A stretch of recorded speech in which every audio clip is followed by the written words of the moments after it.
And welcome back to another riveting episode of Switchloaf's Cooking. Tonight, I'm going to be making some chili. And it's going to be delish. So, the first step in any good chili preparation is to put your ground beef into your pan. So let's just go ahead and get that unwrapped and drop it right on in there. Perfect. Alright, the next step in the process is just go ahead and turn on the burner, get them going, and then kind of start mincing up the meat just a bit here to get them going. Spread it around so the heat can permeate throughout the ground beef. Get the browning process started.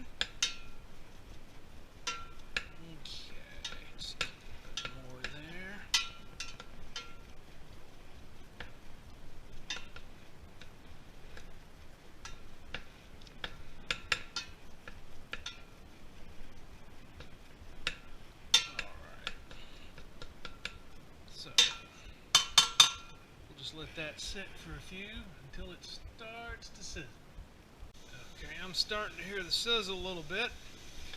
Let's go ahead and start kind of permeate around. Go ahead and turn down the heat just a notch now that we've got everything heated up. And continue the process of getting the meat well distributed in the pan. The secret to really good chili is to make sure you pulverize this ground beef into very fine particulates. Not quite grains of sand, mind you, but, you know, fine meat particles, because you don't want it to be too chunky. That's what the tomatoes are for. So I'll just keep on going with this here. It's starting to look nice.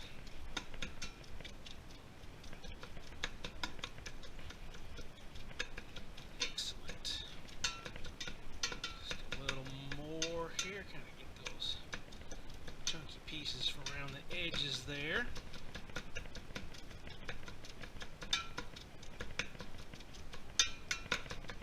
Alright, that's looking great. Look at that. That is just beautiful. Perfection in its simplicity. Beautiful. Okay, now that it's starting to sizzle a bit, I'm going to clue you guys in on my secret chili ingredient. So what I do is I add a stick of cinnamon to the ground beef while it's browning. And that gives it a rather unique flavor that if you give this a try, I think you will truly enjoy. Let that kind of permeate in there with the meat as it's browning. Kind of keep giving the meat a little chopping up there.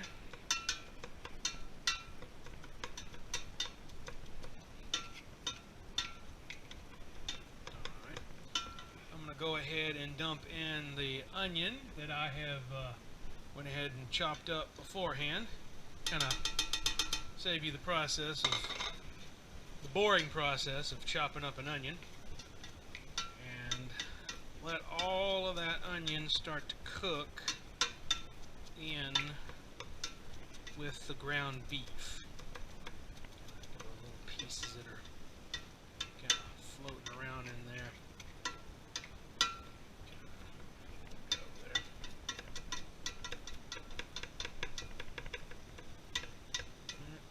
Hidden chunks up in there.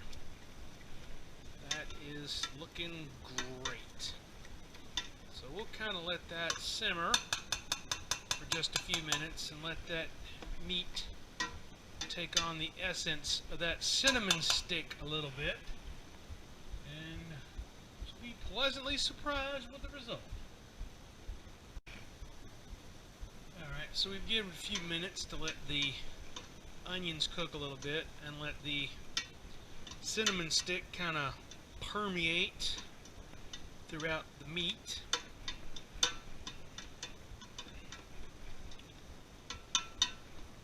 Now you don't want to leave the cinnamon stick in there while the rest of the chili cooks. This is only for the process of browning the meat.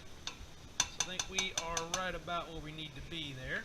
So let's go ahead and remove the cinnamon stick, because we are ready to add the final ingredients. We're ready to add the tomatoes.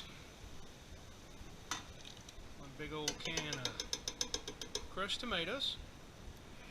Excellent. We add a regular can of hot Rotel. That will give this chili a little bit of kick we are looking for. Alright, let's get that kind of stirred in there.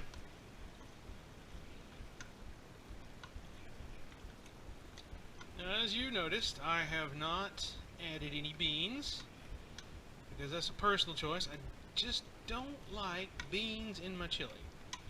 Some might consider it sacrilegious or blasphemy, but that's just me. I don't want beans in my chili. So now we're going to add a little bit of chili powder. Not a terrible amount, just enough to give it that chili flavor. No precise measurements here, we just do it by feel.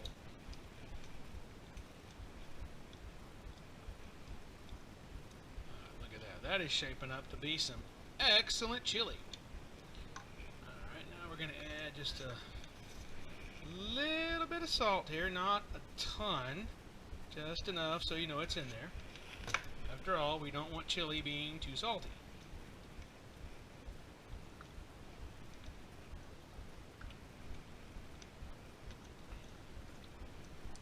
That is starting to look fantabulous.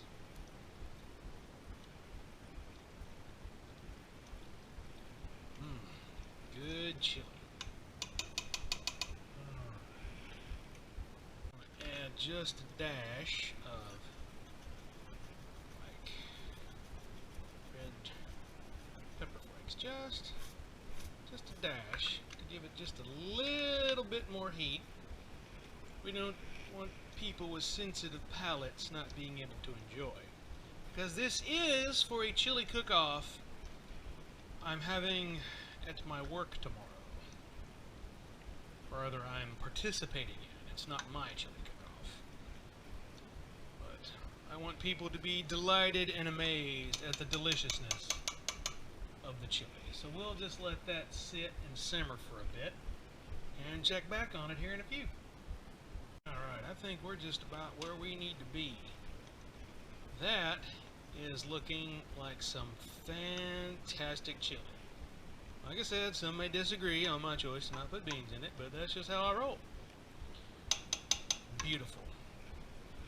Alright guys, I hope you've enjoyed the video. That is my recipe for home-cooked chili. If you liked it, don't forget to hit that like button, and if you want to see more of my content, please subscribe. Hope to see you guys next time. See ya.